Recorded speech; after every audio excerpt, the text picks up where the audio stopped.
Hi, everyone, and welcome to November's edition of the Reading Research Recap. This month, we're covering the Read Like Us protocol. This is a fluency protocol designed for upper elementary grade students. What I loved about it was its thoughtful incorporation of so many different things we know from the research that work. So, modeling, partner reading, wide reading of challenging texts. It's just a really cool protocol. So, let's jump right in and see what they did.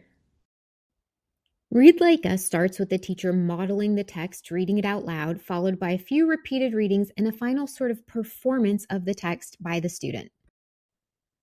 I also just want to take a minute and talk about the text selection that the authors used for this protocol. So they did not look at quantitative or qualitative variables first. They just chose highly engaging, culturally relevant texts, including 10 out of the 50 texts that they ended up using from the core curriculum. After choosing the texts that they thought were engaging and interesting, then they looked at quantitative variables, so Lexile bands. They found out where the books fell along that range. And then they also looked at qualitative variables, things like linguistic complexity. The sample consisted of 53 third and fourth graders across 10 different schools. Now, they weren't randomly assigned, so they used a statistical balancing approach at the intake of the analyses.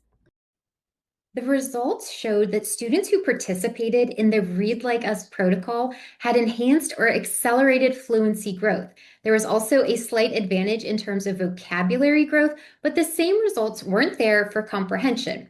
That could just be because this was a fluency protocol and those effects didn't transfer to comprehension outcomes. But the take home message is that Read Like Us is an effective, fluency protocol for upper elementary grade students. So if you need something that's free and effective, take a look at this paper, see what they did, but also keep in mind that this was an initial pilot study and that more research needs to be done to figure out how the components work together and possibly make it even more effective. All right, that's all that I have for November, and I'll see everyone in December.